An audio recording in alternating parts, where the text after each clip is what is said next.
Hello everybody, it is me Darcy. Welcome back to the channel and welcome back to the Unnamed Podcast. The time of day and week when I sit here with this thing. I was going to say lovely young gentleman, but then I looked at it and thing doesn't really... Monstrosity. Yes, that works. Yeah. And I sit here with Kris and we talk rubbish, we talk about the channel, we talk about what things that have been interesting us in the week. We just talk. Oh, what's annoyed us in the week? Often it's the only time I actually do talk to him all week, which is lovely. It is true. It's not lovely that I have to talk to him, it's lovely that I don't have to. But guys, welcome back. As we often do, let's get started with a little bit of channel news. Kris. Okay, so Monday this week was... Monday. Monday was Monday, that is a correct was statement. Monday. Indeed. But it was Coral Island this week. Yeah. Let me say, I kind of didn't realize how much I did in that episode. Alright. That was the one I filmed, to put together the day before I went to Townsville a couple of weeks ago. And so I was, super stressed about it, because I was like, oh shit, I gotta film this and edit it in one day. And then I remembered that I had a whole other Coral Island, so I was like... Yep, I remember that conversation now. I don't. So I was pretty stressed and just not really in it because I was thinking about all the shit I had to do behind that. Yeah. But I was surprised at how coherent it came out.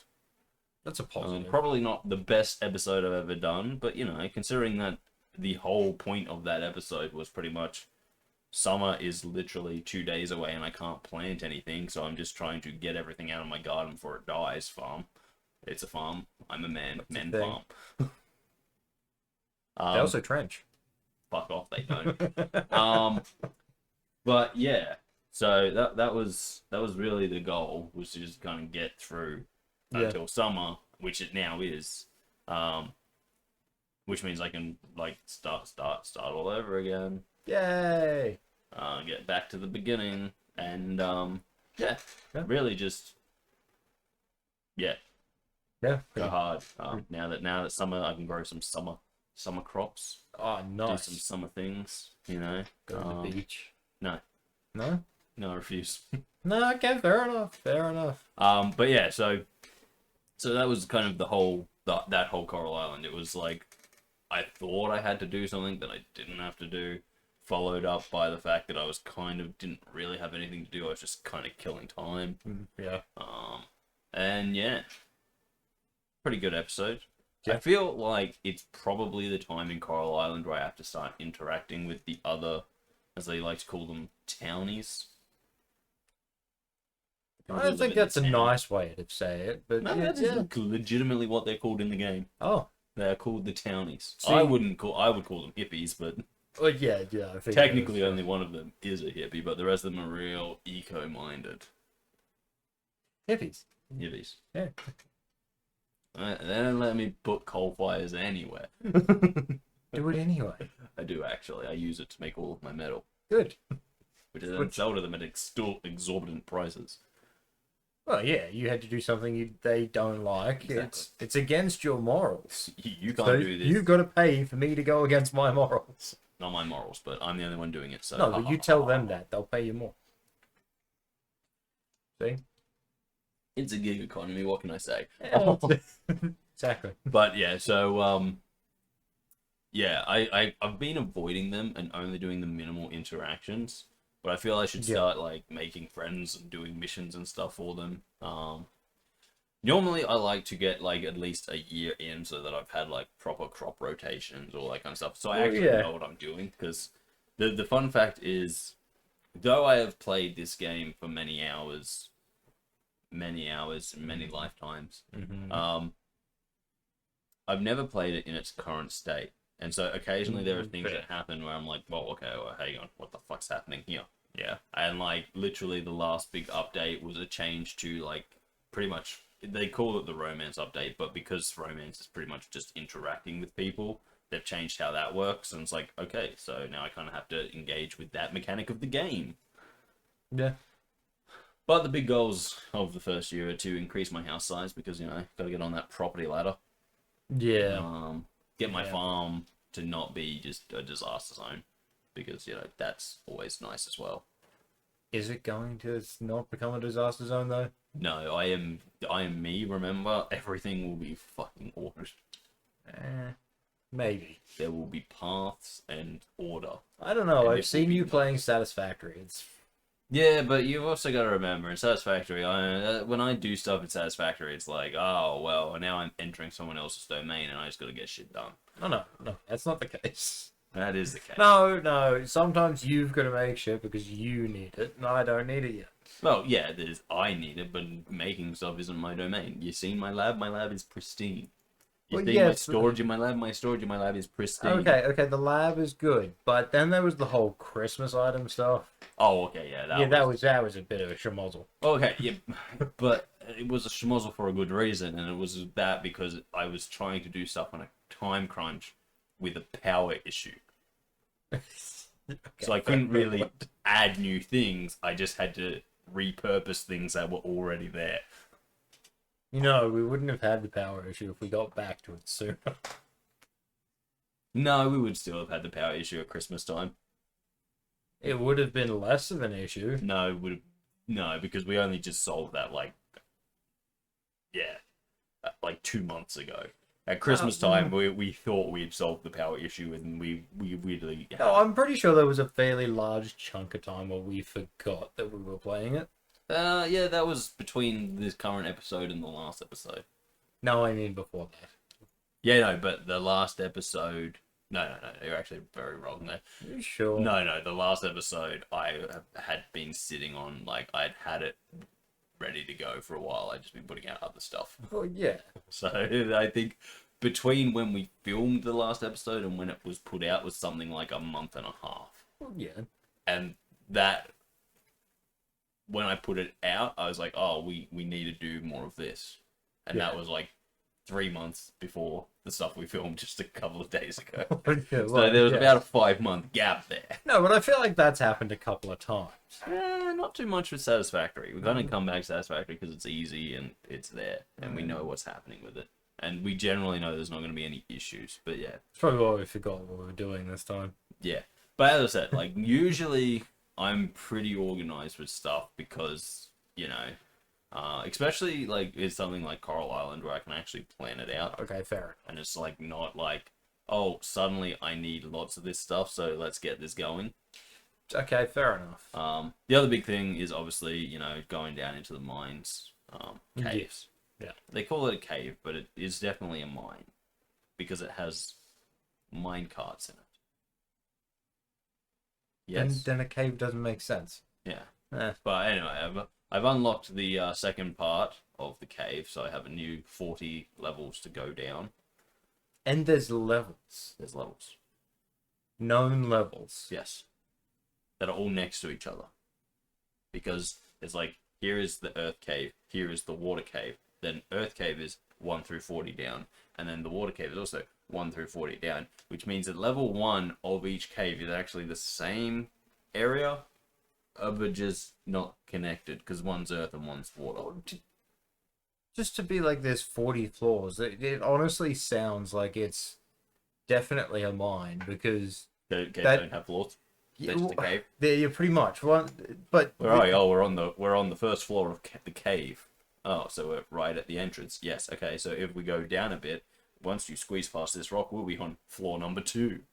But we can still But are the things that can kill you in the... Yes. So it's a dungeon. Well, not really, no, because they can't actually kill you. They just knock you out, and okay. They really bear no animosity towards you. Like they're just sitting there being like, "Hey, how you doing?" And you're like, "Not too bad." And then I hit them in the face with a hammer, and they're like, "Okay, calm down." And then I hit them in the face again, and they die. Can you cook food in the dungeon? I can make slime balls. But can you eat them? Yes. Okay. So it's delicious in dungeon. Probably not. Well, because most of the stuff you go like, "Ew, I'm not eating that." Okay. Unless it's mushrooms. I mean, you find the mushrooms in the cave and you're like... That's like episode 1 of Delicious in Dungeon. Find the mushrooms and they're just growing there and you're like, "Oh, that actually makes sense. Mushrooms love growing underground." True. And then you eat the mushrooms. Or you take them and you sell them because, That's that gig economy. As I said earlier, it's a gig economy. Okay, yeah, fair point. But yeah, no. So I've unlocked the new thing. It's now summer. I'm diving as well. I got like 7 things on the burners here, guys. It's crazy. If you were an actual person living on this island and you were doing what the farmer does, you'd be like, holy fuck, guys. What the fuck do the rest of you do? I seem to be keeping the economy running solo. Well, one of them runs a hotel, don't they? Well, actually, 2 of them, but Well, you see, that's something. also at the same time. And then there's the people who upgrade your stuff. Yeah. So they do things. Well, only when I need my stuff upgraded. Well, how do you know they're not doing it for other people? Because what are the other people doing, Kris? Well, I don't know yet. I haven't figured that out. Give me some time. I'll come up with some idea of their life story. I guess there was a school teacher. Because there's kids on the island. And they can speak. Yeah. And there's a scientist. But then again, I have to collect stuff for the scientists to do their science. That's pretty normal. Well, yeah, but I'm a farmer, not a lab assistant. Well, yes, that's true. I've got too many hats on, man. I've got too many hats on. But yes, you do. Okay, so You're you're a dungeon explorer. You're a farmer. You're an assistant to a scientist. Archaeologist. You're a garbage man. I'm a garbage man. Yeah. Archaeologist. Deep sea diver. Yes. Yeah. Well, An explorer, obviously. yeah, but yeah. Oh, sorry, adventurer, because that goes under the dungeon explorer thing. Then also, I'm a wildlife catcher. Yes. Obviously, I'm a salesperson. I sell shit all the time. That comes under the farming gig, to be honest. Yeah, but I sell stuff I don't farm, like bugs that I've caught. It's a really weird system, mate. I go out there, I catch a bug, I take the bug, and I say, hey, would you like to buy this bug? And they're like, cool, yeah, okay, I'll buy the bug. And I'm like, sweet. I don't own the bug. I just took it. So when you say catch animals, Bugs, underwater animals. so you run a pet store, effectively. Well, no, because I'm not really sure who would want a fucking trout as a pet, but... Oh, so I'm a fisherman. Oh, yeah. Got a lot of hats, okay? That's what I'm saying. I do a lot of stuff on the island. Fair enough. I'm also the #1 problem solver. People come to me and like, yo, I've got this problem. Can you solve it? And I'm like, probably not, but yeah, sure, leave it with me. It's probably also one of the bigger ones that start problems too. Hey, let's go around collecting people's garbage. That's my job. Hey, I was giving it back to them. I was giving back to the community. But anyway, yeah. So Coral Island, that's cooking along. As I said, it's something that's just nice and easy, and it's always going to be like there's always going to be something I can do in it. So it's a very nice kind of backdrop one to have. And yeah, in this episode we made it to our first summer. So it'll be interesting to see what happens next. Probably more collecting people's rubbish. It seems to be what I do the most. Don't upgrade your bucket at the wrong time. They'll probably die quicker in summer. Yeah, probably. Yeah, let's not do that again. I just have to remember that Saturdays are not okay for upgrading tools. No, they're really not. It's not a bright idea. But yeah, so that was Coral Island. That came out Monday. Yes, indeed. Yeah. So moving on to that, the next one. So Wednesday was Halo, our final part of Halo that we have recorded. Was Halo. Let me say, just to start us off. Yeah. It was definitely the shorter part. Correct. Because but I think things went a little more smoothly in that part. They didn't. No. They didn't? No.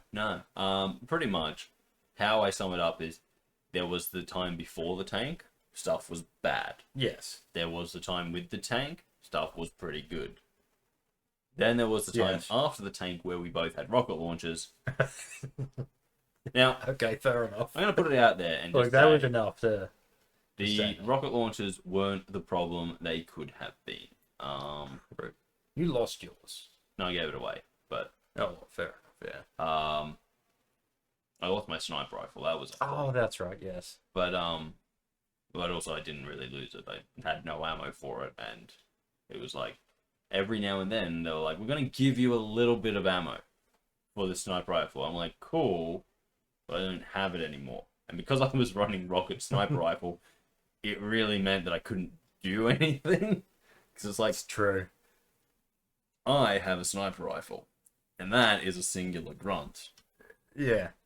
And it would be really, really, really wasteful for me to use this to kill him. Yes, I would. But yeah, so second part of this assault on the control room has this little area where, obviously, if you played a lot of Halo, you know you can kind of just cheat and end the mission really, really quickly without any hassle whatsoever. Yep. And we did that, and we could have done that because I had the Banshee. Yes. But instead we decided not to, and then I tried to take on a Wraith and got exploded in said Banshee. Yeah. That did happen. But the biggest issue, I think, was that it was just like there was I don't even think we died that often. No, I don't think we did. I think it was just that it was a lot of kind of going through the rooms and just clearing, and you know, I think we died a few times fighting hunters on the on that bridge, but you know. Yes. Some of those may have been my fault. Well, that was kind of the big thing that I was looking at in this one, because like obviously in Halo, there's two types of explosions.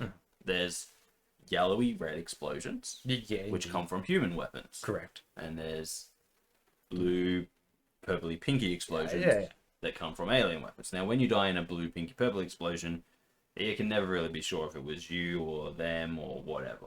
But when you die in a yellow explosion, you can generally guarantee it was you, unless you come up against the Flood later. But I don't think in this one the Flood have rocket launchers. No. And I definitely don't throw grenades. But anyway, the point I was making is that, so usually when you die, there's, in an explosion, you can kind of tell.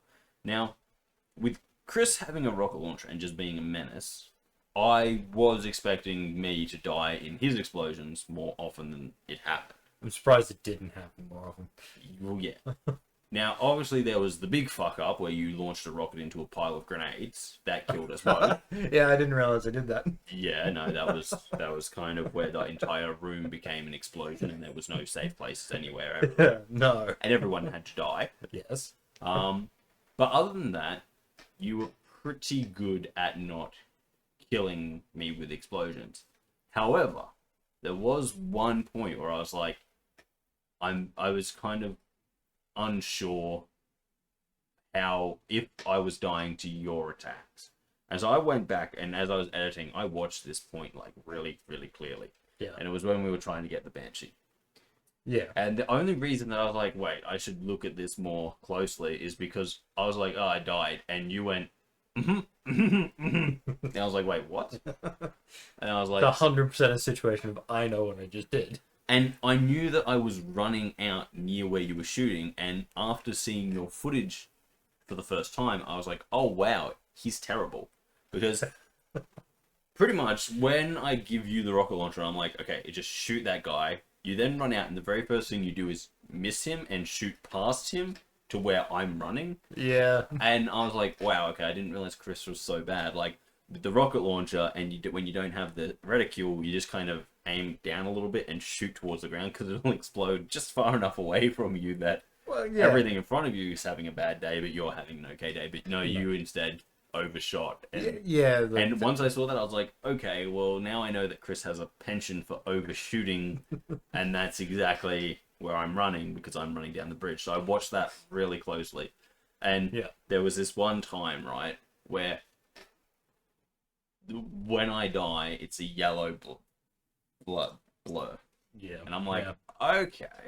So I'm going back and I'm going frame by frame. Yeah. I'm pretty sure I cleared you of that one. I'm pretty sure it was just my shield going off that was the yellow. Oh, okay, fair enough. Yeah. Because I think I'd been hit in the back, but I went frame by frame because I'm like, you're facing the other way when it happens. But I'm like, that doesn't mean you haven't shot the rocket and turned. Yeah, true. Frame by frame going through because I was like, it was a time when if I got in the Banshee, I would have been like, I was seconds from getting in the Banshee when it died because the guy who I was stealing it off had ran past it, and I was like, sweet, and I was walking there. Pressed the button, about to get in, and then I died in the thing, and I was like, wait, hang on, was that Kris? Did Kris just fuck us up? But as I said, I think I cleared you of that one. I was like, yeah. Nice. But there was a few other ones. Yes. Like when you shot a banshee, or the husk of my banshee, when we were down on the ground. You misshot into the husk of my banshee, which then flipped over and landed on top of me. I don't remember it, but sure. Pretty sure it was you who hit it. Like, your rocket and the shot from the Wraith both go off in about the same area. Yeah. But the thing is, the Wraith is shooting at me. You were supposed to be shooting at the Wraith. The Wraith was nowhere near that area. I don't know what happened. Let's. Yeah, I don't know. But yeah, other than that, it was just, classic level. I got my sniper rifle back at the end. And Yes, then, you did. literally became a menace to nearly everyone because I just put myself in a position where I couldn't be hit and started sniping everyone. Yeah, that did happen. But yeah, no, it's Halo. It's a fun level. Unfortunately for us now, we actually go into the parts of Halo which become a lot harder. Yeah, that's a thing. Basically, we've been able to run through most of Halo with a pistol and power weapons. Yes. Now we have to really, be careful and make sure we're carrying assault rifles and stuff because the Flood, we're up to fighting the Flood in 343 Guilty Spark. Yeah. So that'll be fun. Indeed. On the plus side, like, as we start to fight the Flood more and aliens become less, it's like the fact that the assault rifle kind of sucks at ripping down shields no longer becomes an issue because you're not fighting shielded guys very often. And I don't ever think there's a point where we're going to fight Hunters and the Flood at the same time. That'd be a problem. That's Halo 3. yeah, I know. Halo 3 is a problem. But yeah, so, So we're finally up to where Halo takes a turn from intergalactic space COD to intergalactic Resident Evil. Yeah. Yeah. Yeah, that sounds right. Yeah. But it's fun because, Halo is just, it's great. Halo's great. Everyone should be playing more Halo. Do it. Especially the originals. Yeah. They are fun. They are good. They're very good. Would it annoy you if I played? So when you're doing the actual editing, Yes. you're playing on the updated graphics and then I play on the old graphics. Probably not as much as you would think because it would just, well, one, it would probably be easier on my computer. Yeah, okay, fair point. And two, yeah, okay. two, and this is just, it would mean that I wouldn't have, because you refuse to turn your Sting back on, I wouldn't have to distinguish between me and you. Wait, did I forget to turn it on again? Yes. Oh, for fuck's sake. I thought I turned it on. Fuck. I'm fairly sure, even in the Satisfactory, I think I asked you before we started filming the Satisfactory if you had your Sting on for that reason. No, I'm pretty sure even on the Satisfactory, I had turned it on myself. Anyway, the point is that, yes, no. Because I'm pretty sure, like, I must have remembered that I forgot my Sting last time we did something. And then I was like, Last couple times name you drop. did something. Yeah, look, let's put it out there. Yeah, that's happened. But yeah, Halo 1, 2, and 3, great. Halo ODST, that's gonna be real fun. It's gonna be real fun. Oh god. That's a problem if that's what you're saying. Well, see, the thing is, right? Mm-hmm. For 1, 2, and 3, and like all of the main ones, we are playing elite people. Well, right? yes. Like, in the first ones, we're playing Spartans. In the third one of us is a Spartan, and one of us is quite literally the Arbiter, who is an elite. Yeah, okay. That is what we call them. Yeah. Then, in ODST, Yep. which I think technically should be played before Halo 3, Okay. I think. I'd have to look up the order. I'm fairly sure it should be played before. Yeah. because I think if you do it first, then you get the. Anyway, I digress. But we are playing as elite human forces. Yes, ODSTs. They're good, but they're not Spartans Well, yeah, obviously. or elites. So basically, they don't have shields, No, yeah, that sounds right. and they take damage worse. Yes, that sounds right. Mm. That would make sense. There's still a few things that don't Do you make ever get sense. put beside a Spartan to see how big they actually are? No. But But they don't want to put you to shame. you can do it in just normal Halo when you're standing next to the Marines and they're like coming up to your gunpoint, which is like being held here. Yeah, You're like, but again, the thing is that the chief isn't even the biggest Spartan. well, yeah, He's pretty across the board on all of his stats. yeah, He's not the fastest, he's not the biggest, he's not the strongest, he's just the bestest. Yeah. He's the most necessary. yes. I think the biggest is actually George, who is in Reach. Okay. Is the big one. Yes. And yeah, as you can see, he quite literally can like lift up other Spartans. Yeah, and like when he's holding them like two face to face with them, they're like dangling their little feet off the ground. Yeah, no, I can see that. These guys are like, 7 foot tall in their armor. No, I'm aware. I'm aware of So- how tall they are. But I've had that conversation. But I think maybe even George was smaller than Samuel. But yeah, Alright. Do you see Samuel at anything? no, he died in like the first fight against the Covenant. Oh, that's unfortunate. Yeah, he blew up one of their ships with a nuke. Ah. Was he holding it? No, they put it in, but he couldn't. But his suit got breached, so he couldn't jump back out into space. So he just kind of like, cool. Just accepted it. Yeah. Yeah, it would have been better than suffocating. Yeah. Yeah. But that was also like when they were really young. Like I'm pretty Yeah. sure they were like still like teenagers at that point. Oh. But he was something like 7'10" or something like that, not in his armor. Yeah, okay. But I can't remember his exact stats. But I'm fairly sure either him or George are the biggest. But yeah, Yeah, I'm curious now. yeah, but yeah. So yeah, Chiefs just across the borders. But when you get to, there's a reason the Marines look so little when you're running around. True. Yeah.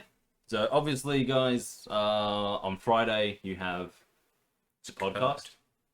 Kurt, He's 8'2". in armor or out? Out of armor. Yeah, okay, he's fucking tall. The armor adds something like an extra, like 3 inches or something to their height. Well, Samuel was the largest Spartan at age 14. He died. There you go. Okay, yeah, okay, fair. Told you, he was like a kid when he died. Yeah, fuck. That's something. Fucking 8'2". I also think Kurt's still technically alive, Oh, nice. which means that he is the largest Spartan because he's still alive, whereas He's also probably the largest person. all the other big Spartans have already died. Well, yes. Most of the Spartans have died, but yeah. Yeah. Anyway, guys, obviously on Friday you've got the podcast, which you're currently watching right now. Yes. If you're watching this, or maybe you're not watching it right now, maybe you're watching it later. Could happen. Possibly. Other than that, Yeah. shorts still coming out. Yeah. Still doing that. I actually have to watch another Minecraft to make the next lot of Minecraft shorts. Yeah. I'm not gonna lie, Minecraft shorts are very good for us as a channel. They get a lot of views. They do, yes. Yeah. And yeah, but it does mean I have to watch a lot of Minecraft. It does. It does. Fortunately, we make a lot of Minecraft. Yeah. That is true. We do. Um, Well, not recently. You have. Yes, we do need to get back to that. However, one of the big issues is that Minecraft also takes a lot of time to edit when there's 2 of us. I know. I'm It's- aware. So it's one of those big ones. It's one of those big ones. Oh, yeah. No, I It's can actually not understand the that. worst though. Yeah. I think I just have this like association with it where it is the worst because it's Minecraft, and Fair. Minecrafts are generally some of the longest videos we do, True. and also not a lot tends to happen. In a lot of cases, because yeah. it's Minecraft. Yeah. Unless we actually have like task orientated goals, a lot of it is just underground, and then it's like, Yeah. right. Me exploring, almost dying many times. Yep. And dying many times. But yeah, so I got more shorts to come. Obviously, there was no Minecraft this week. Hopefully, me and Kris will actually film something this week, some Minecraft. There's a few things I want to film, and I currently actually have the time to do it. So True. yay! Everyone's having a party and stuff. As I said, we're as a channel, we're in a very funny position at the moment. Okay. Because we are currently doing stuff that works, but that's everything kind of changes come next year.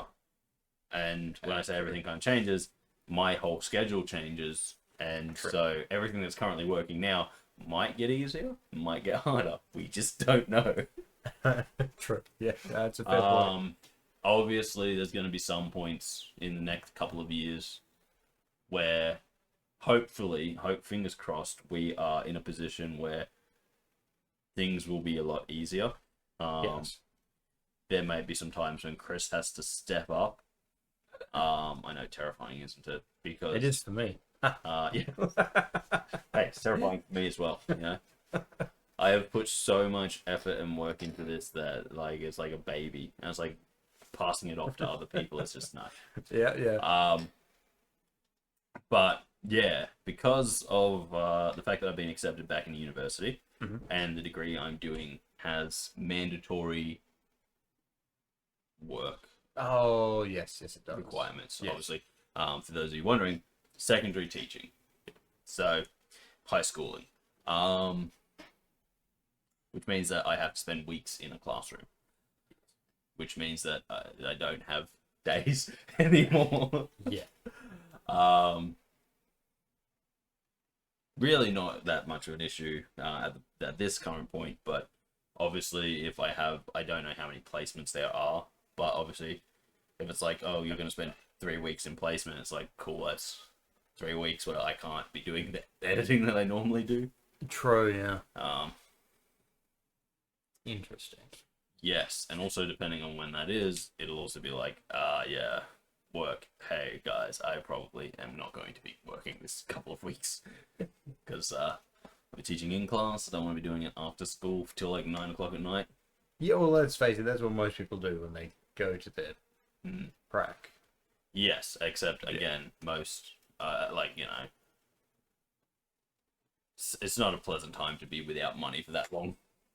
No, it's not. That's why a lot of people start saving beforehand. So Yes. it's like, I have money for these 3 weeks. Yes, but anyway, I'm not too concerned about that. I just like I'm just starting to think about it because I'm like, cool, I don't have to work as much because I'll be studying. I'm like, but at the same time, I got to fit studying and what I'm doing and the work that I still need to earn money.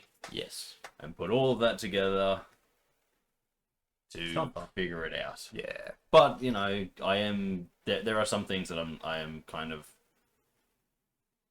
One of the first subjects I'll be doing is like entry level algebra. I'm like, cool, that should take me however long it takes to do a test to study for. Yeah, pretty much. I honestly don't think I need to spend too much time studying low level maths, No. which is kind of what I have to do in my course. Unless they've come up with another really stupid Oh, that'd be fun, wouldn't it? method. That'd be really fun. But Yeah, so everything's gonna kind of change next year around March when I go back to school. Yeah. We're not really sure how it's going to affect the channel, but there might be some changes. Just be aware of that. But at the moment, everything's going strong. True. I don't have holidays at the moment. That kind of sucks. Oh, that's right, yeah. I am only working 2 days a week currently, but Yeah. they're not short days. Yeah, well, no, obviously not. 'Cause you could work more hours on those days. Yes. And I'm seeing everyone more. Yes. Yeah. Yeah. But basically, long story short, more shorts coming out, more of everything. We are up to 315 Yes. subscribers last time I checked. which was a couple of days ago. Oh, I checked today. Yeah. I checked a couple of days ago. Yeah, I know. You said that. I was just confirming that today it was saying Tuesday. the same thing. Exactly, Tuesday. I know when I was last on the channel. That would have been when I uploaded. Yeah. But yeah, so we'll keep doing what we do, and hopefully you'll keep getting wanted. And Yeah. I think it'll be a big thing when we hit 330. Well, technically 333, but yes, if we hit 334, that's even better. Well, yeah, of course. Because that's exactly It's over one one extra. third. Yeah. So that's exactly over what. Yeah. No, but yeah, I think it's kind of cool because it's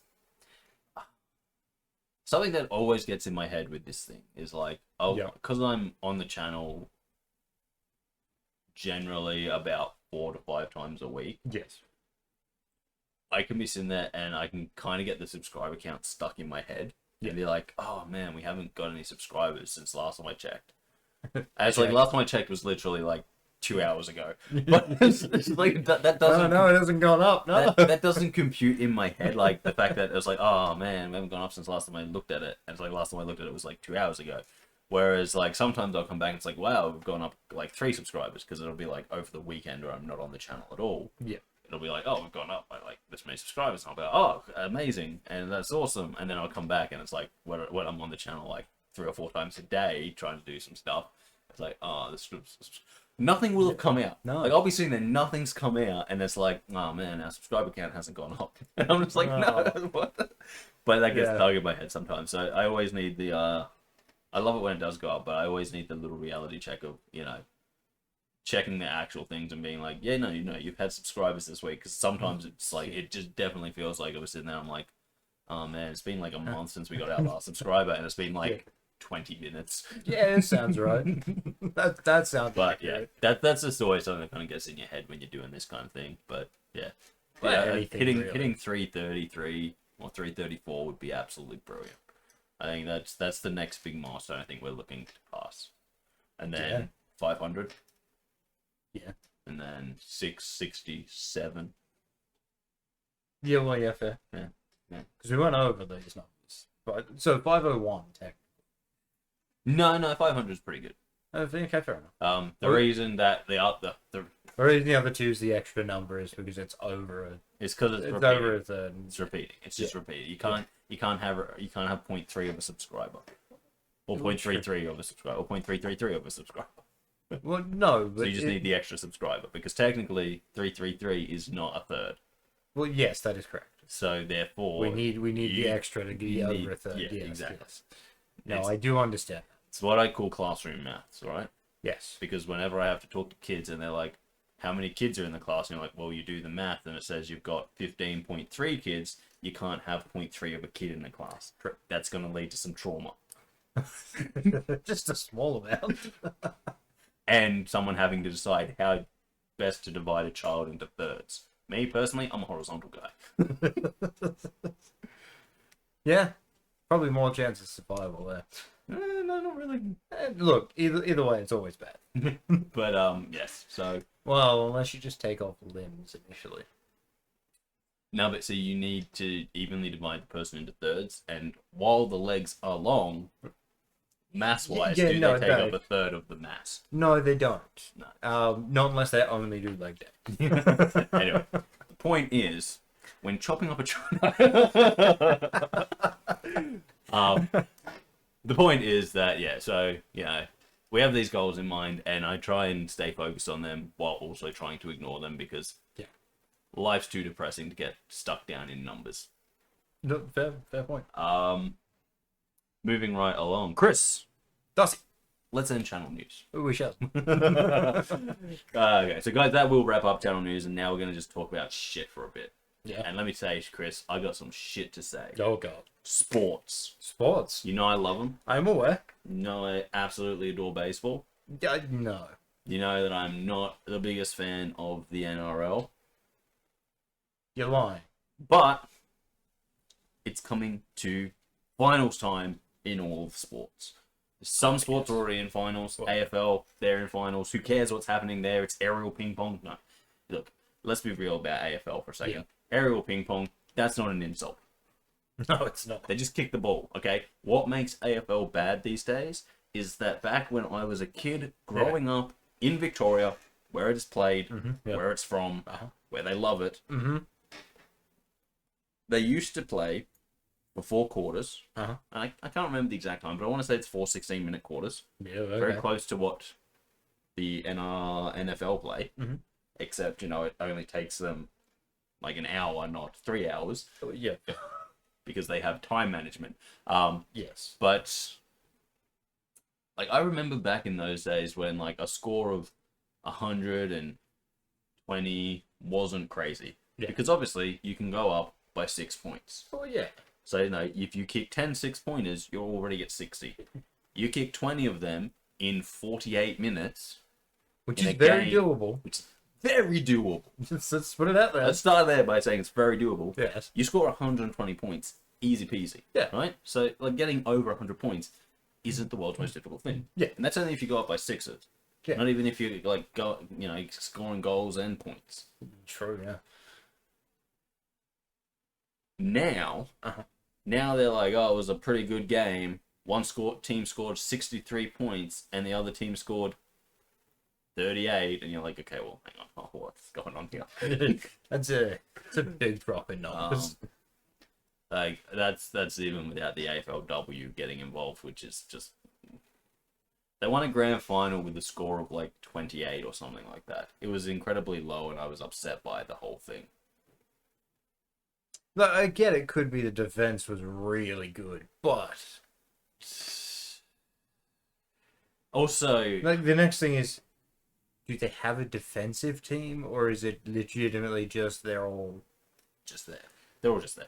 Do you not know anything about AFL? No, fuck no. Okay, well, everyone just stays on the field and you run around a lot. It's a lot of running. It's a very running sport. Because obviously the AFL field has 2 50-meter points at the end in the oval.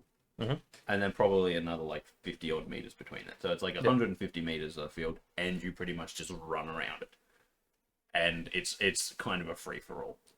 It's like, if the ball lands here, everyone in the area just kind of runs towards it, and they're like jumping on each other, and it's crazy. But, so the point is, though, that there's a lot of running. Yeah. However, it's also a lot of kicking. Now, these are guys who can easily kick like 50 meters or whatever. Yeah. So, you know, maybe the game's changed a little bit, but I feel like it's lost a lot of its like spectacularness that it used to have. Okay. Yeah. The speckies, they aren't as good. The players seem a little bit more entitled and a little bit less rough now. Okay. Yeah. Like I think one of the funniest things is like, in my lifetime in Australia, our top sports have always been fully professional, right? You play the sport. However, not long before my lifetime, it wasn't uncommon for Australian sports people to have another job on the side. Yes. Because like, oh yeah, you can earn a bit of money playing the sport, but you can't earn a living. Yeah.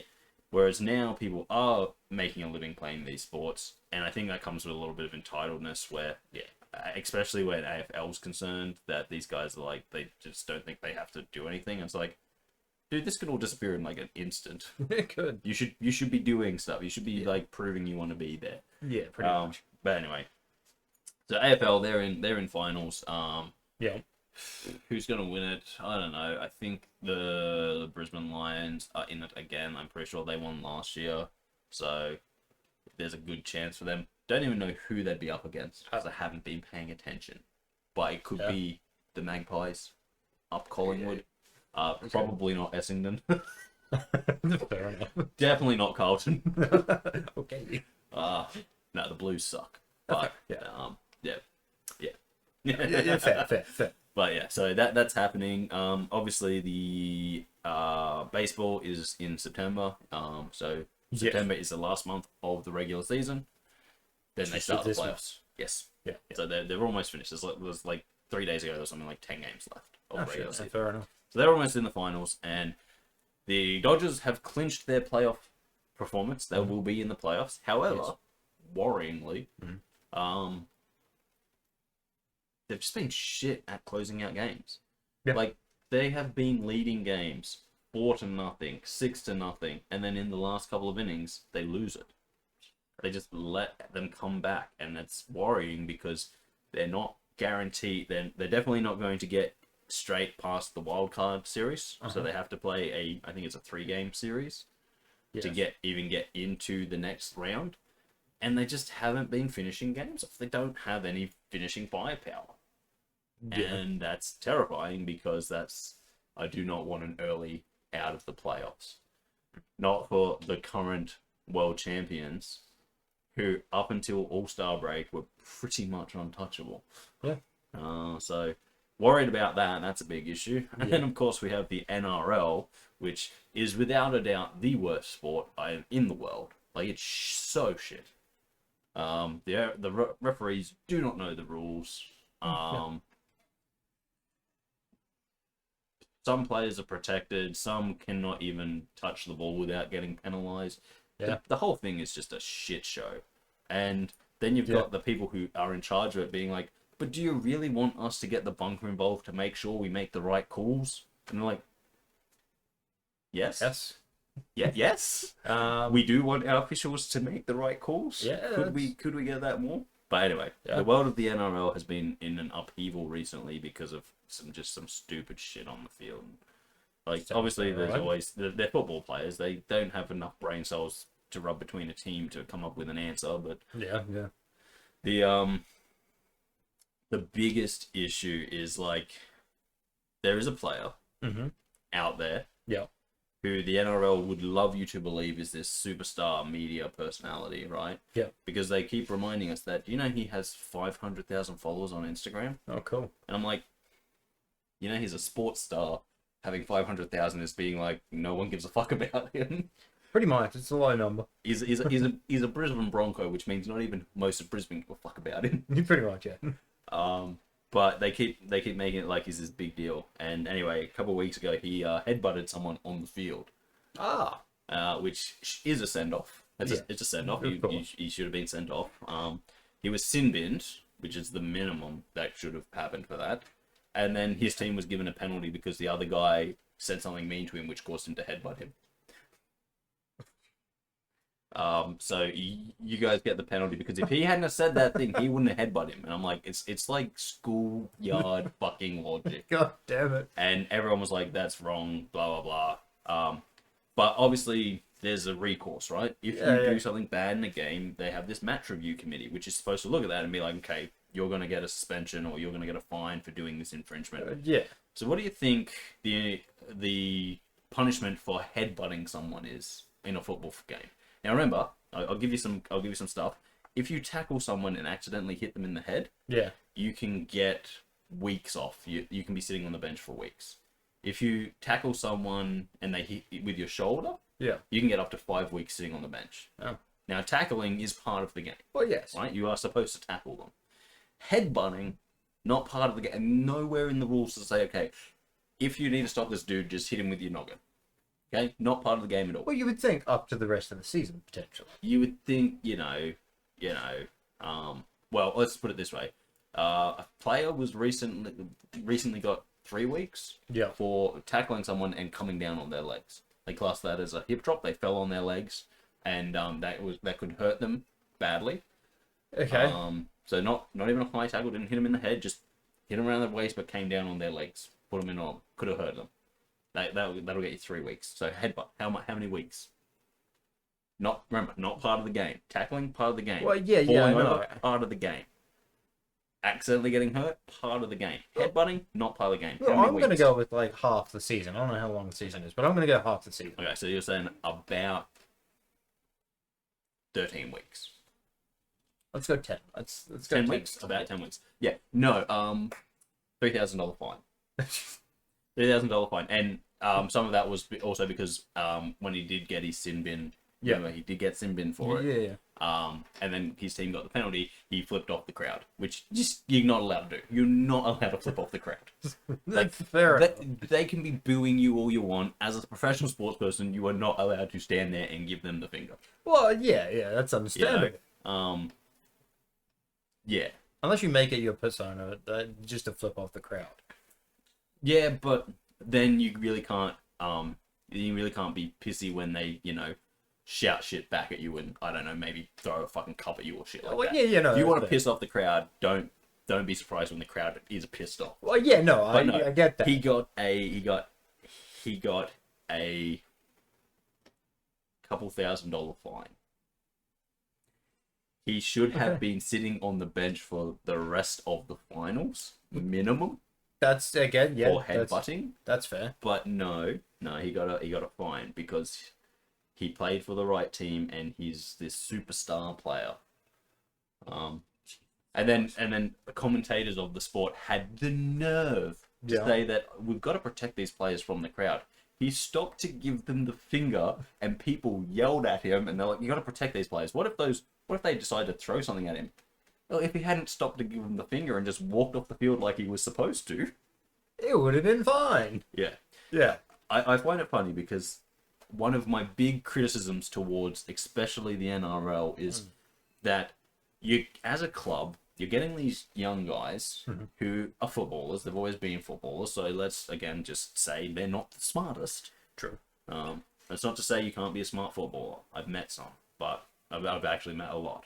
Yeah. But most of the ones who take it to a career are not the smartest. They make a lot of bad decisions. Yeah. Well, just look at the news surrounding them all the time. Exactly. Yeah. But you get these young guys coming through, and as a club, it is your job to, yes, help them become assets to your club. You're paying them money. You want them to make you money. Well, yeah, obviously. But at the same time, you're also supposed to, kind of guide them on how not to be shit. And I think the minimum of that, like just the bare minimum you can do in the world of professional sports, is start by looking at them and saying, right, you are a professional athlete. Yes. Now, we are paying you to be an athlete. Professional comes first. Yes. So don't get out on the field and throw a fucking temper tantrum like a fucking 2-year-old. Well, yeah. Get out there, you be professional. I don't want to see this. I want professionalism. You are a professional athlete. Yeah. And so that's just the players, right? Yeah. Then we get on to the actual organization, the NRL itself, and probably the biggest issue with the whole league right now, their referees. Yeah, I keep hearing about their referees. Their referees are bad. The one that they claim is the best has like a hit rate of 75%. 75% of the time, you might get the call right. And he's the one that they're like, he's the best, he's the guy, he's the one who sends people off for 10 minutes if they headbutt you and then gives them a penalty. Their best referee is a laughing stock. Yes. Most of their referees, well, again, he's their best, so what do you think the rest of their stock is? No, well, 30% hit rate? It's one of those situations where you look at them and you're like, if this is what you're touting is as your best, you should quit because your best is shit. Oh yeah, 100%. And then, they kind of have the nerve, and it is the nerve. Oh, be like, yeah, but like you don't expect the referee at the local game to get the call right every time. You're like, okay, well, let's split this because they're a bit different. That person is a volunteer. If they're not a volunteer, they're being paid something like $10 to be out there doing it. Yeah, it's less than minimum wage. Beer money. Yeah. These guys are earning upwards of $200,000 a year to do this. Yeah. Okay, so first of all, there's no comparison. No. Secondly, this guy and the people who are with him, because they're not by themselves, there might be 3 of them, they don't have the benefit of being filmed by about 80 cameras. True. That they can then bring up and be like, yo, hey, can we just check what happened there? Because we think there might have been... No, they have to do it as they see it. Yes. These guys have the ability to be like, actually, I didn't see that. Let's check it on the camera and make sure we get it right. Yeah. Yeah. It's pretty straightforward. And the biggest fuck up that they make is when they watch things on the camera, they then go, oh, look, that's the exact opposite of what we said. But, let's stick to our guns and say we were right. Pretty much. And that's what everyone's getting mad about. And then understandably, the absolute arrogance of this organization to come out and say, well, we could get the calls right, but that would mean more interference to the game, and the fans wouldn't want that. is like, If the fans want an are you accurate fucking kidding? The fans don't want us to be more accurate. They want us to be shit. Yeah. And then they have the audacity to be like, and we're trying to get into the American market, so every year we're going to Las Vegas to play some games because it's so good for the game. And it's like, those games are being bought out by Australians who are going over to America. The Americans do not give a fuck. No, they don't. And it's like, yep, no. The hubris of this organization, Kris, it is without a doubt hilarious. Oh, it is ridiculous, because one of the biggest things I hear about any game these days, so I used to overhear people like, oh, see the game last night, it was great, all this sort of stuff. Now, this was years ago. And now I go, oh, did you see the game last night? Oh, that fucking ref. Now, and here's the thing, right? You're never going to please everyone, because No. one team's going to lose and they're going to be like, oh, it was a bad call. But I have rules. I'm a coach. I coach teams and I say to them, you can complain about the umpiring when you play perfectly. Yes. Right? As a thing, you can complain about the umpiring when you play perfectly. Yeah. That's my rule for softball. That's because I get annoyed, especially when I'm coaching like adult women and they come in like, the ref didn't help us. The ref didn't make that call. I'm like, yeah, but here's all the fuck ups you made that round. Yeah. I'll complain about the ref because I'm out here coaching and I'm like, okay, that's a bad call, ref. Yeah. But I'm like, when you're fucking up, you don't complain about the refs. You leave that to me.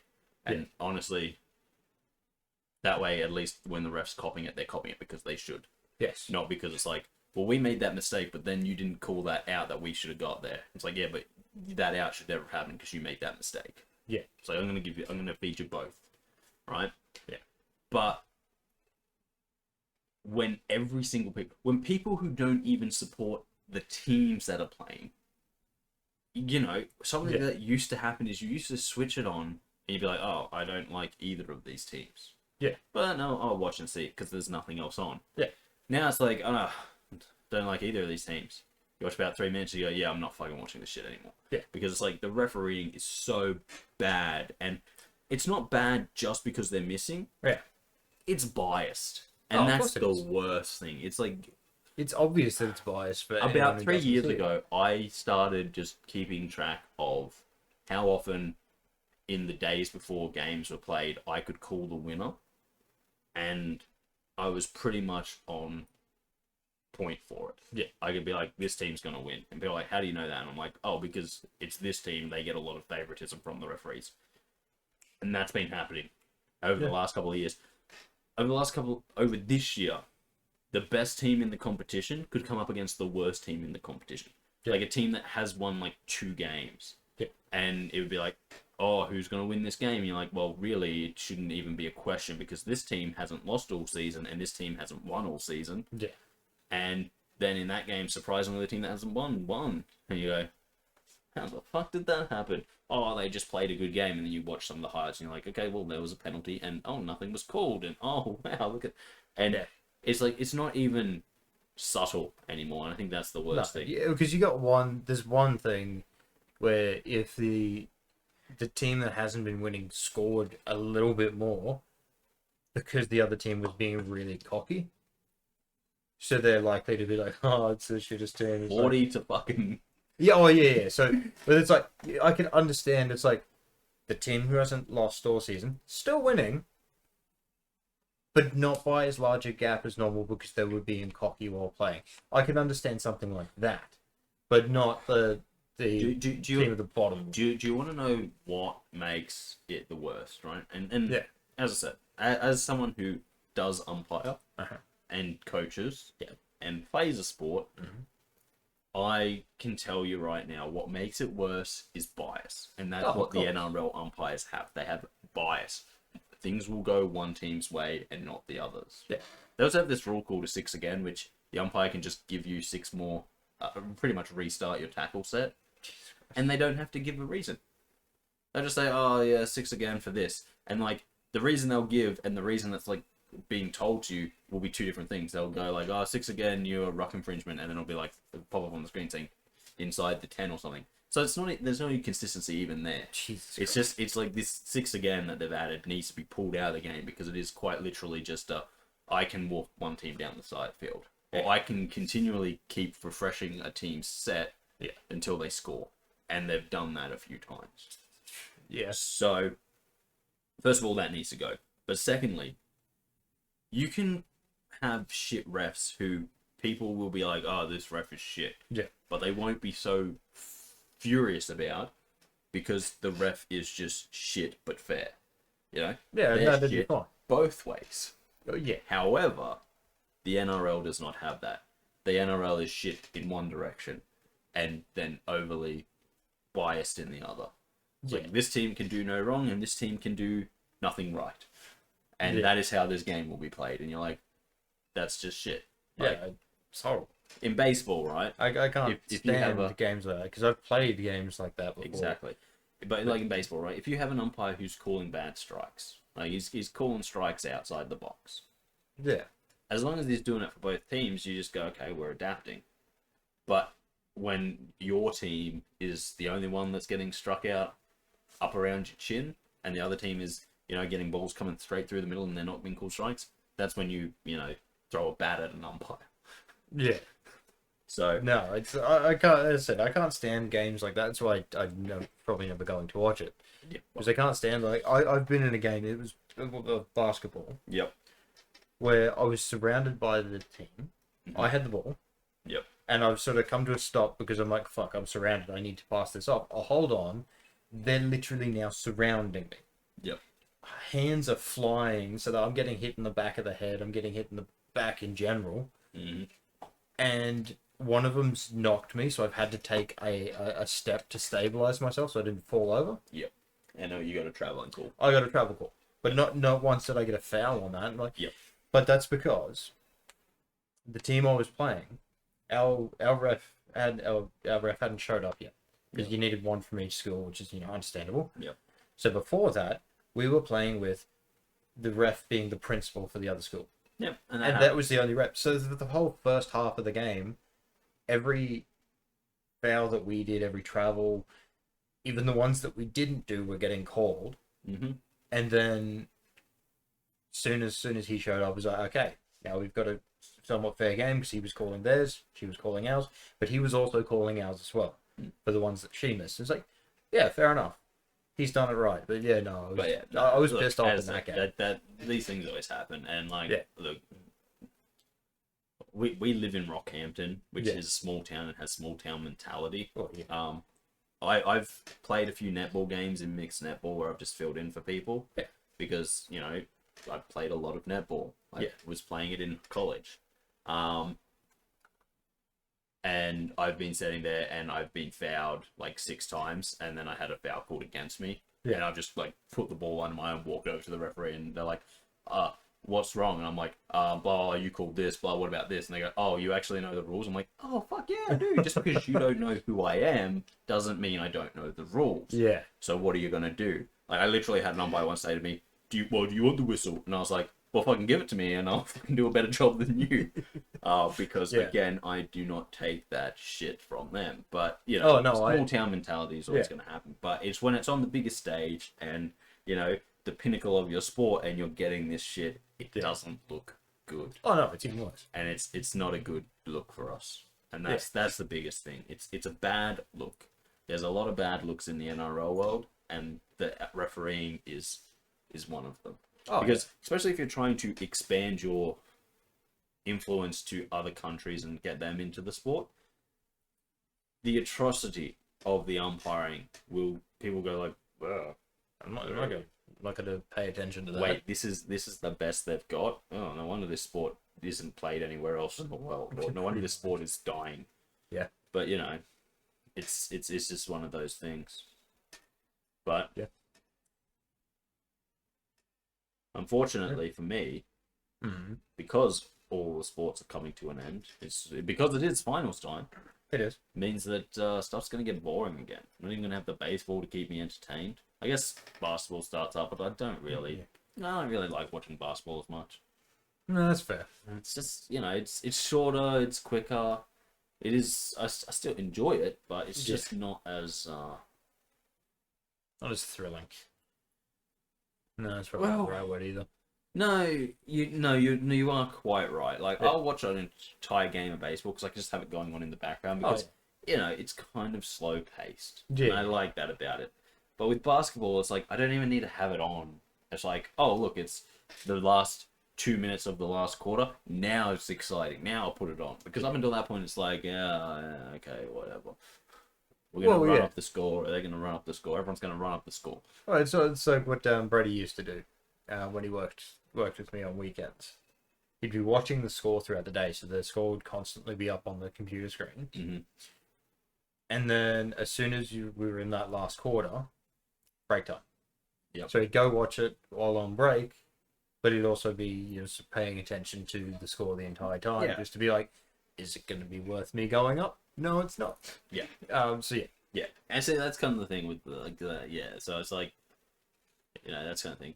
And I think the biggest difference for me with basketball and baseball is that in baseball,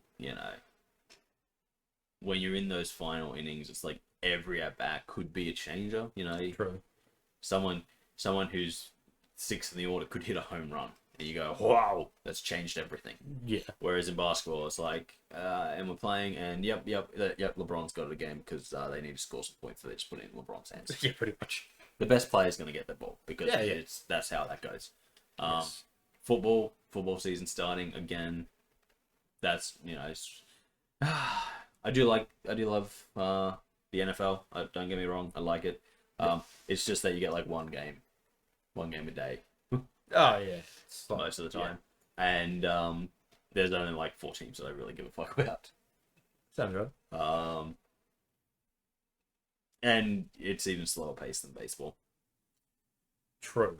But it's nothing compared to the slow pace of cricket.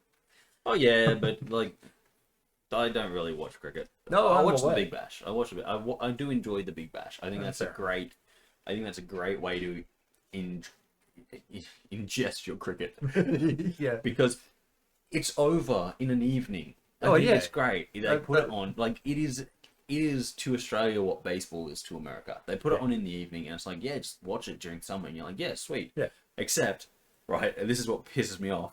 They then go like, okay, we're going to interrupt this game of sport to give you the news. And you're like, sorry, has the news changed since like 2 hours ago when you last told me? Oh, no, it hasn't.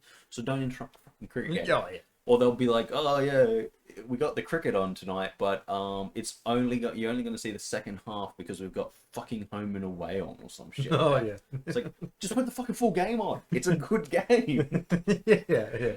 Play more games of it and put it out there for longer. It's like, oh, we play it for like 3-4 weeks in the summer. It's like, play it for longer. It's good. It's better than fucking test matches. Fucking hell. How many days did they take? About 5. Yeah, fuck that. But yeah, it's like, just, put it on, play it. And it's like, oh, it's Saturday. It's not on. And you're like, why? Yeah. It's like the perfect day to be putting it on. Saturday. It's like, No. Some of those things where it's like, get more teams. Obviously, that's hard because it's like, you've got to get some sponsors and stuff. But like, I'm sure they could rustle up a Newcastle team. Probably. I'm sure they could like put together a fucking Geelong team or something like that. I know there's like Probably 2 Melbourne teams, 2 Sydney teams, Adelaide, Perth, Brisbane. Is there another Queensland team? Get another Queensland team. Chuck in a fucking Darwin team. And like, yeah, they're gonna be shit when they start out, when they're like just the new teams. But then like start as the star players can go, oh well, hold up. This team doesn't have a star player, so they have a lot of money for a star player. I'll go be their star player. It'll filter out the star players. True, But, put in more teams so you can have more games so that you can fill out a fucking full roster of this thing. Yeah. Because I'm telling you, 2020 Big Bash cricket is the best way to ingest cricket. It's better than One Day Internationals. It's better than T20. It's better than fucking test matches. Seems like you'd hate test matches. I actually have no issue with them. What I have an issue with is the fact that Australia have been ending their test matches. Like, there's been some good test matches, right? Yeah. Where on the 5th day it comes down to all or nothing. Yeah. Oh, this team could win. Then there's the test matches where like Australia won, we're doing for a bit where they were like winning in 3 days, and why that sucks is because then it's like the TVs are like, oh well we got this test match, but well it's over now, so we don't have anything to put on, so we're literally just gonna put on the worst shitty TV shows we can find. Oh yeah. And you're like, great, now not only do I not have anything to watch, it's what they're putting on is even shitter than what it. Yeah. Okay. Fair. What they're putting on is even shitter than Test match cricket. Yeah. Okay. On fair. day 4, right? Yeah. Yeah. That So makes sense. when Test match comes down to the last day, all or nothing, it's great. However, there is an issue, and this is the Test match issue in general with cricket, which is a team can just play to not lose, which sucks. Is boring. True. It's like if you took away the draw of Test match cricket at the end of 5 days, it had to have a definitive conclusion. Yeah. It would be great because you wouldn't get teams going like, okay, so here's the plan. It's day 5, guys. All we have to do is not get completely out. If we can just bat the day, so don't do anything fancy, just protect the wicket. Just keep hitting it into the ground. That's boring as shit. Of course. At the end of it, it's like, you have to fucking win. Yeah. Then it would be great because it would be like on that last day, people coming out and being like, cool, we have to score or we have to get them out. Like when the team's got, because one team's gone, we have to get them out, and the other team's gone, we have to score. But you know, when you're sitting there and they're like, no, we can't win. They've got too much of a score on us. Yeah. All we can do is not lose. Then you get the world's most boring sport. But when it's sitting there and See, now I didn't even know that was a thing. Oh, Right. just not losing. you might be the worst Australian ever. I don't fucking care about cricket. Yeah, but that's the issue with Test match cricket. You can play for 5 fucking days and have a no result because, like, well, That's fucking this team stupid. didn't win, and this team didn't lose. And you go, so why did we stand down here for 5 fucking days? And they go, well, you could have won, but you didn't. And it's like, and they put that on like the bowling team because like, oh, you didn't get them out, and it's like that's actually incredibly hard to do. You've given us 5 days to get 20 outs. Yeah. That's 40 outs because it's 10 outs per team. Yeah. 2 innings. So it's 40 outs over 5 days of cricket. Yeah. That's a lot of time because it's hard. But Yeah. making the other team have to score as well, you know, That there would was an Ashes fucking- series where it literally came down to, you know, the last 2 batters Yeah. on England, and they had to survive the entire afternoon of the 5th day. And that was exciting cricket because the Australians just gonna like hit them with everything you got, and the English are like, do not die. Pretty much, yeah. If you die, we get out. And yes, that game came to a conclusion of a tie because no team won. They didn't get them out.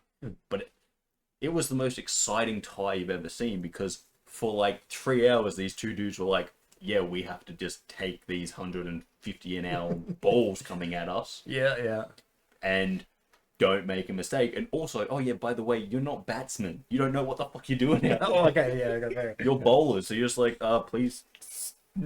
Yeah, fair enough. But you know, like when it comes to it's like day 5, and it's like one team's like, yep, we've got to get out 6 of them, and so they've still got batters in there who can actually play. Yeah. But you know, they're 200 runs down, so they're not even going to try it. Yeah. They're just playing to not get out, and they play some of the world's most boring cricket because like the team who's fielding are like, oh, until we get down to like the last 3, we're not really going to go all out, and the team who's batting are like, we're not going to try and win, we're just going to try and not get out. So you've got 2 teams just trying not to get each other out. Yeah. Because, like, don't get me wrong, I've seen some of, like, the Big Bash and that, and I just see the Big Bash balls just being absolutely fucking Because smashed. the Big Bash has a conclusion. Yeah. You have 20 overs to either get the other team out or score as much as you can. Yeah. The other team, if the team who's batting first scores more than you, they win. Doesn't matter that they got to bat first. Yeah. They scored more than you. So Yeah. you come out and you go, I'm the last batter, and we're down by 8 runs. I have to score them. I can't just sit here and be like, cool, I'm just going to. Yeah, It's no. like, I've got to fucking score. You're absolutely fucking swinging in that ball. You're going for it, and Yeah. you're risking getting out. And it's like, and that's, you know, again, that's why I've had a lot of people say, but isn't baseball just like cricket? I'm like, no, because every time you come up to bat, you know you've got a limited number of balls to either get on base or do some damage. Yeah. You know, you can't just stand there all day being like, no, I don't want to swing at that. No, I don't want to do that. No. I'm just going to hit that back to the pitcher, and he's just going to be like, okay, well, we'll do this again then, shall we? Pretty much. I like, it's the mentality of the players. It's the Yeah. fire in the eyes. It's, as someone who's played both sports, it's the difference of going up as a batter in baseball and softball and being like, here we go, let's make something happen. Yeah. In cricket, where you're just like, here we go, don't get out on the first ball.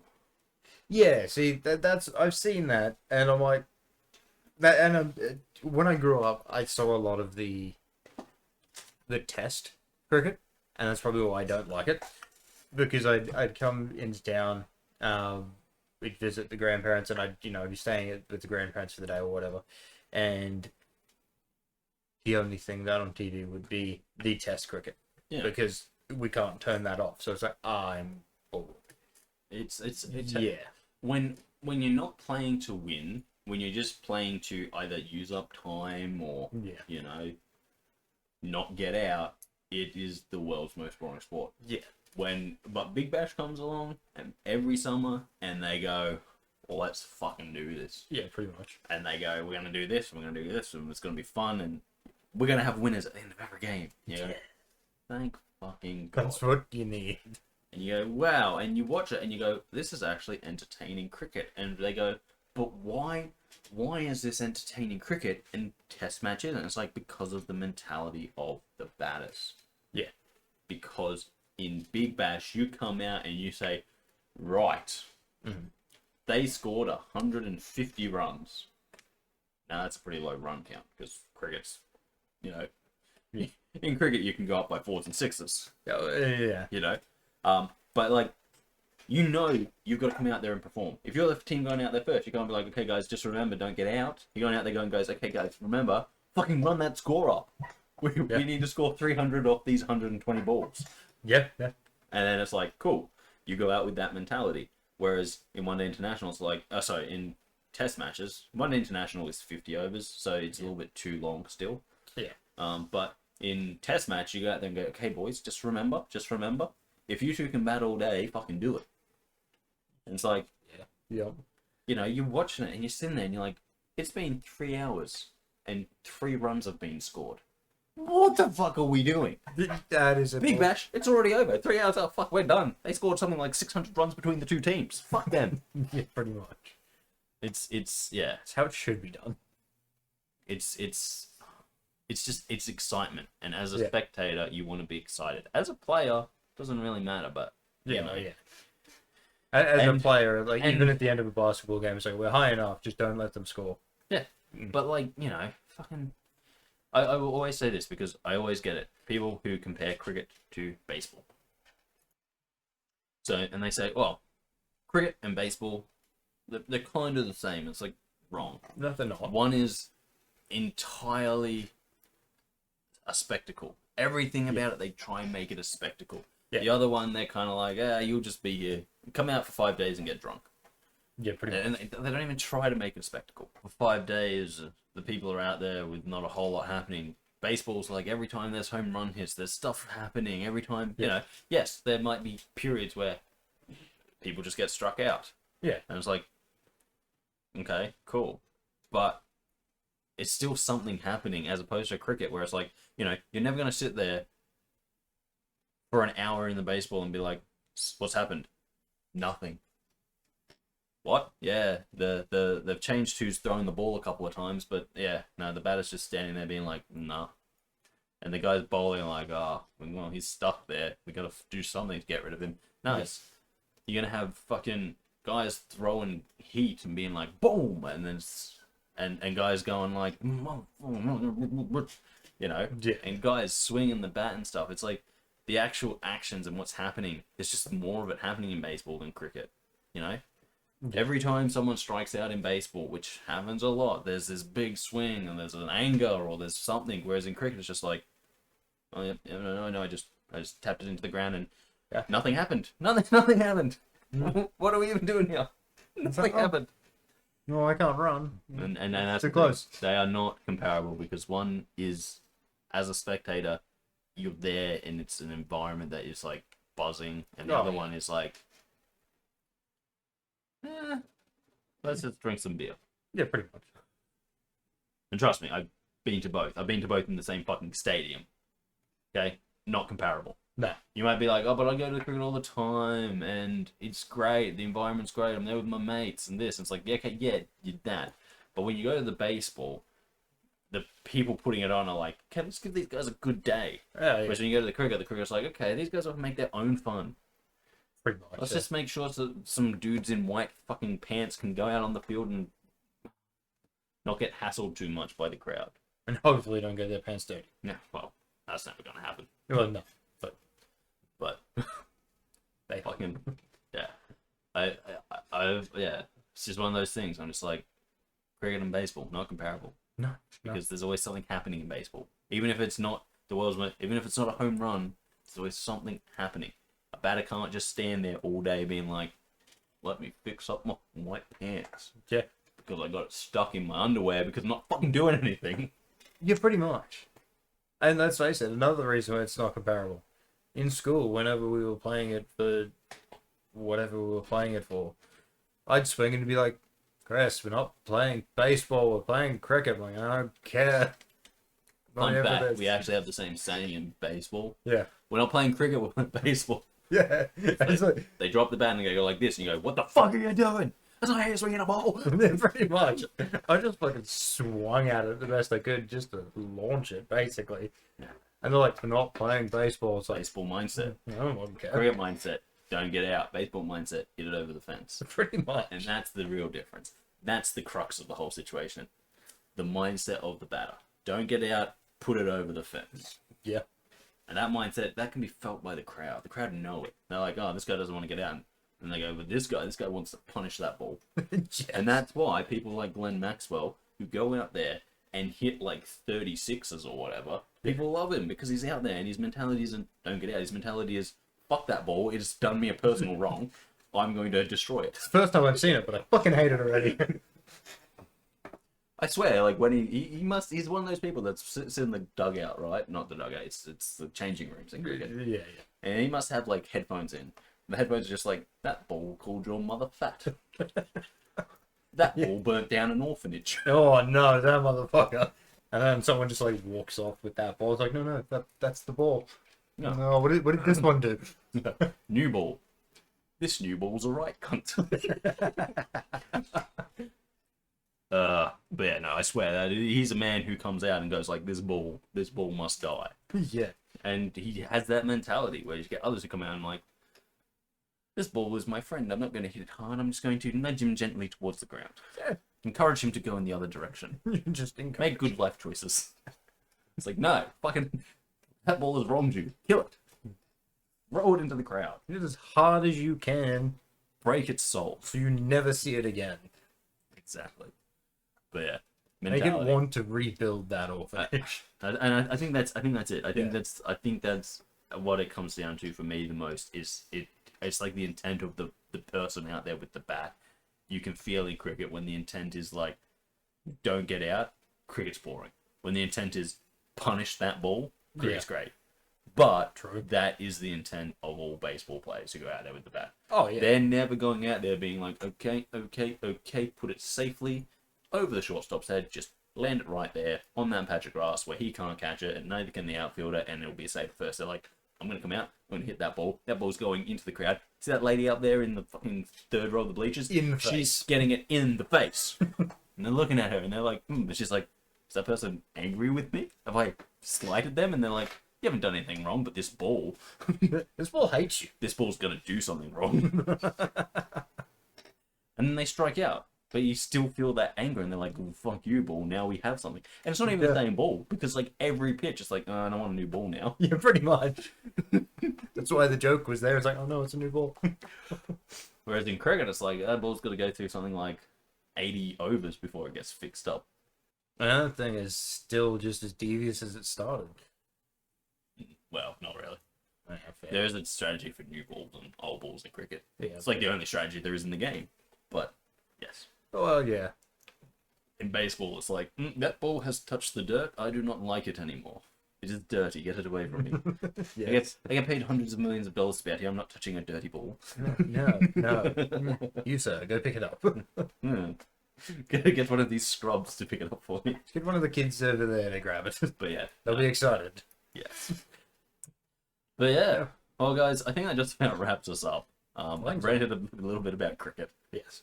A little bit about the NRL. Yeah. And I've been incredibly disappointed with the Dodgers closing out games. But that's going to wrap us up for the day, guys. Thank you for joining us. If you have liked the video, consider liking, sharing, commenting, or subscribing if you haven't already. It really does mean a lot to us here as we approach that 334. You almost said it. Almost said it. Guys, if you want to see more from me and Kris, check out the rest of the channel. We play video games, or we get together and chat like we did today. Yeah. It's called the podcast. Check it out. Yeah. Anything else to add to that, Kris? No, I think you pretty much summed it up. No? Oh, cool. Well, guys, Yeah. once again, thank you for joining us. I've been Darcy. That is Kris. Yeah. That is the best way we can describe him. And we will catch you next time right here on the channel. See you later, guys. So, oh, we shot this stuff.